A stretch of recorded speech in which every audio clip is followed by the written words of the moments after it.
What if I told you that the guy who makes jokes in superhero movies is secretly one of the smartest businessmen in Hollywood? Ryan Reynolds didn't just become Deadpool, he became a business genius worth $350 million. And here's the crazy part. Most of his money didn't come from acting. Stick around, because for anyone trying to build their own empire, his story isn't just about making jokes. It's a masterclass in modern entrepreneurship. Ryan Reynolds was born in 1976 in Vancouver, Canada, the youngest of 4 boys in a working-class family. His dad sold food wholesale. His mum worked retail. Nothing fancy. But here's where it gets interesting. Even as a kid, Ryan had this weird mix of being super anxious but also incredibly charismatic. At just 13 years old, Ryan landed his first role on a Canadian teen show called 15. But here's the thing. He hated it. The pressure, the lines, the whole thing stressed him out. Most kids would quit. But Ryan stuck with it because he learned something powerful. How to turn anxiety into comedy gold. Nice. After the show ended, Ryan's family hit hard times. When he was 16, they had to sell their house because of rising property taxes. Instead of moving to the suburbs with his family, Ryan made a gutsy move. He moved in with his older brother and started working random jobs to survive. We're talking grocery store clerk, questionable restaurant work, whatever paid the bills. By the mid-90s, Ryan was doing tiny TV roles and considering quitting acting entirely. He was broke, anxious, and honestly thought Hollywood wasn't for him. One night, he literally ran into another Vancouver actor who convinced him to keep going. That conversation changed everything. Ryan's turning point came with Van Wilder in 2002. This wasn't just another college comedy. This was Ryan finding his voice. That sarcastic, self-aware humour that makes you love him. That's when the world first saw it. The movie made decent money, but more importantly, it showed Hollywood that Ryan Reynolds had something special. Before we jump into the next part, hit that like and subscribe button if you love learning about stuff like this. And I'm always curious, where in the world are you watching from? Drop your country in the comments. Okay, let's move on. Here's where Ryan got smart. Instead of trying to be the next Brad Pitt, he leaned into being the funny, self-deprecating Canadian guy. He started treating his Twitter like a comedy show, roasting himself before anyone else could. When movies flopped, and trust me, some did, he'd make jokes about it. This wasn't just being funny, this was strategic brand building. By the late 2000s, Ryan was earning serious money. The Proposal with Sandra Bullock made $317 million worldwide. Green Lantern might have been a disaster, but it paid him $15 million. Here's the key. While other actors just took paychecks, Ryan was studying how movies get made, marketed, and sold. Even with his movie flops, Ryan turned disasters into wins. When Green Lantern bombed, he didn't hide. He made it part of his brand. He'd constantly joke about it in interviews and on social media. This taught him something crucial.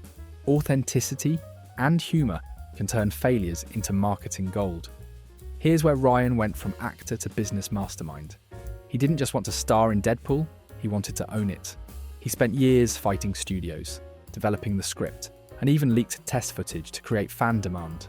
When it finally got made, Ryan negotiated not just an acting fee, but ownership stakes and profit participation. In 2018, Ryan didn't just invest in aviation gin, he bought a significant ownership stake for what sources estimate was around $20 to $30 million. But here's the genius part. Instead of hiring a marketing company, Ryan became the marketing. His aviation gin commercials were funnier than most TV shows.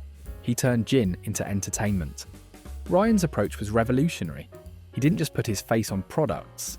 He made the products part of his personality. Every aviation gin ad felt like Ryan Reynolds content that happened to sell gin. He understood something most celebrities miss. People don't buy products from celebrities. They buy into the celebrity's world. In 2020, Diageo bought aviation gin for $610 million. Ryan's cut, around $122 million. From a $20 to $30 million investment to $122 million in 2 years. That's not just business success, that's business genius. Right after selling aviation gin, Ryan bought into Mint Mobile, a discount phone company nobody had heard of. He used the exact same playbook. Become the face. Make it funny. Make it personal. Under his ownership, Mint Mobile's revenue increased by an insane 50,000%. In 2023, T-Mobile bought Mint Mobile for $1.35 billion. Ryan's estimated take? Around $300 million. 2 massive exits in 3 years. This isn't luck, this is a system. Ryan and Rob McElhenney bought Wrexham, a Welsh football club, for around $2.5 million. But this wasn't just about money, this was about storytelling. They created a documentary series, brought global attention to a small town, and turned a struggling team into a worldwide phenomenon. The club's value has reportedly skyrocketed. Today he has stakes in his production company, Maximum Effort, in tech firms like 1Password, in Wealth Simple for financial services, and even in the Alpine F1 team, along with several other startups. Now look at the breakdown of his net worth. Around $100 million to $150 million came from movies. He made about $122 million when he sold Aviation Gin.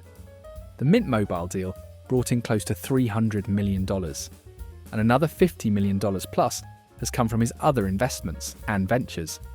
The lesson: acting made him famous, but ownership made him rich. Ryan's story is inspiring, but it's not just about celebrity success. It's about principles anyone can apply. And in his journey, there are 3 key lessons we can all learn from, no matter where we're starting.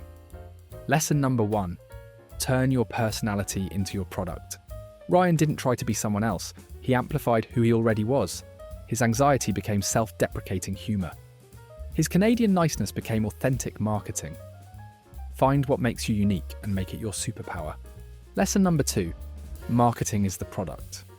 Aviation Gin and Mint Mobile weren't just better products, they were better marketed products.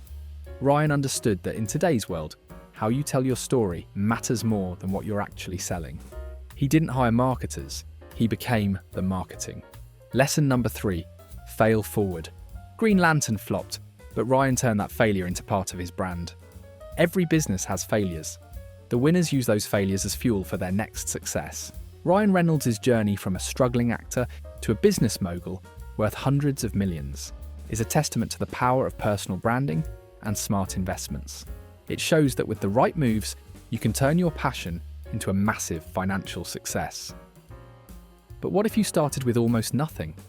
Imagine starting with only $7 in your pocket and being kicked off the one thing you were good at, your college football team. How did another star turn that rock bottom moment into an $800 million fortune? And what business secrets did he use to build it? Click here to discover how The Rock turned $7 into $800 million. I'll see you there.